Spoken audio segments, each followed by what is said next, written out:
Okay, so to make some few things a little bit clear here. So when I am making commentary about global politics and global news, it is not because I need to go and dig into what I am reading. All that I'm doing is just observing the news and taking in what is happening because I like knowing what's happening around me since many of us are on a certain journey and we'd like to be kept abreast about the threats that these journeys that we are taking, like financial freedom, how they are going to be affected. And that is why I make these commentaries. And I do see some people will say, hey, do your research. Well, I get you and I understand what you are saying, but I noticed as well that the people that tend to say that are people that wants to shut you down, belittle you, and also minimize what I am talking about. I understand most of these things are coming out of fear, uncertainty, or fearing the unknown. I mean, come on. Those that are doing so, they are people who probably know very well about global history, how empires have fallen, and now they are thinking, my goodness, do not bring it too close to home. When a person like me come onto YouTube and talk about my observations of what's going on in the world. Listen, we are going to talk whether you like it or not. We are going to voice our opinions. We are also going to contribute ideas as to how we as a human race can come together. If you don't want to come together with the rest of the world, that is your prerogative. But you must also understand that you can't stop people from coming together and having battle of ideas in how to protect the world, how to protect life, how to protect democracy, how to protect freedoms that were fought and died for by millions of people. Whether that is in World War One, World War Two, whether that was in civil wars, whatever the case might be, at the end of the day, people just want peace. And whenever another human being threatens that peace and the idea of a world where we are all making it happen, protecting the earth, protecting each other, and also minding our own business and our peace of mind. Those things are going to happen. I mean, you're going to hear more people like myself coming onto these platforms and talking about that. Now, in my observations, guys, you have no idea.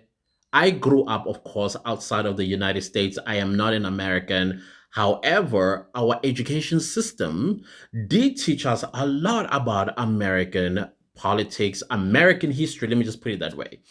And of course, in our heads, some of us, we do look up to the United States. Some of us do respect the United States. Some of us even packed our bags and went to greener pastures in the United States.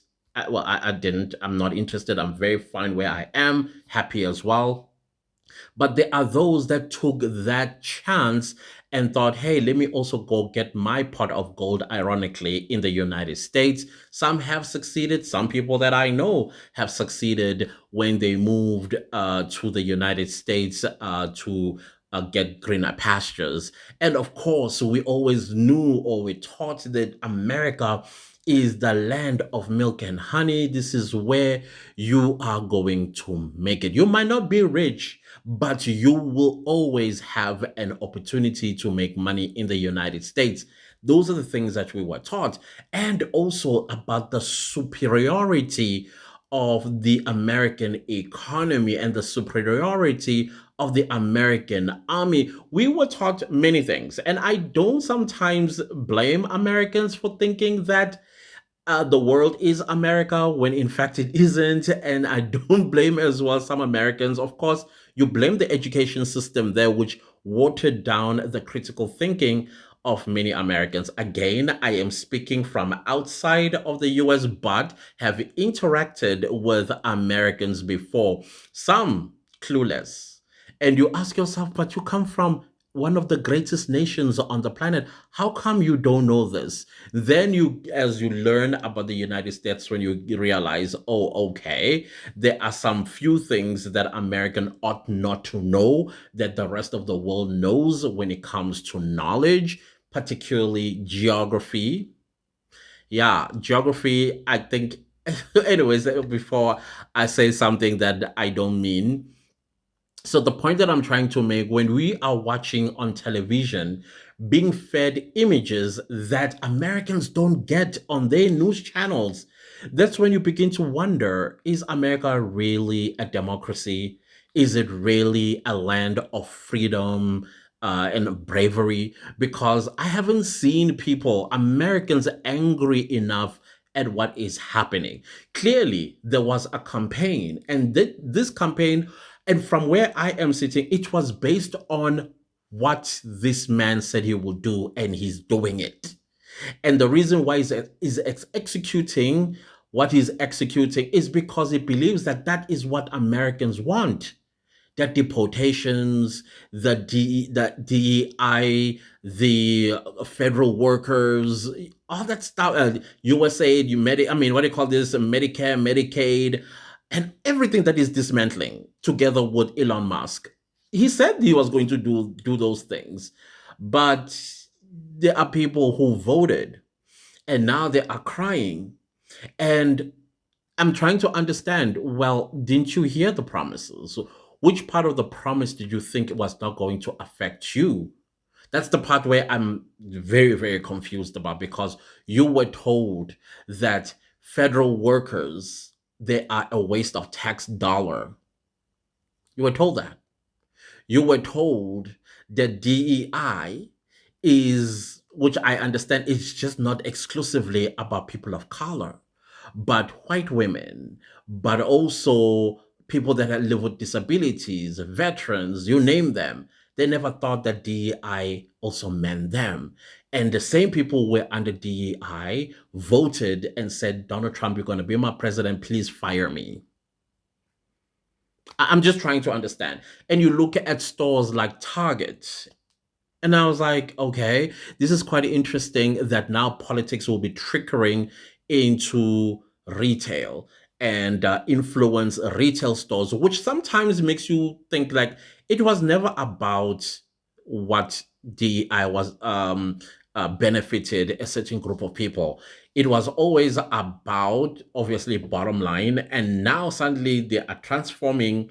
And I'm looking and watching a lot of tweets and X's coming from Target trying to be inclusive and how they respects inclusivity and everything else. Of course, the dollar is leaving the door, which of course many Americans, and I think they underestimated how many Americans that are not MAGA, that stand together and unite with each other and do things together. As a result, businesses that are supporting these policies that are being signed by Trump, they're not supporting it, and as a result, their bottom lines are being affected negatively, which is quite interesting to observe once again from the outside looking in. Sometimes you have to wonder, what did you think was going to happen?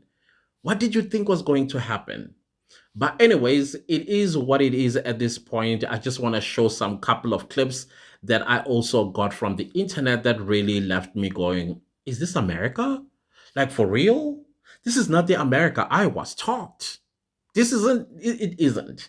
Because it looks like y'all are headed towards a dictatorship if indeed what the plan is to get people of color on the streets so that martial law is declared. And once that happens, Americans, do not let it happen. That's all I'm going to say. Don't let it happen, because once it happens, he's not leaving the White House ever. I'm saying this because I live on the African continent and I have seen this before.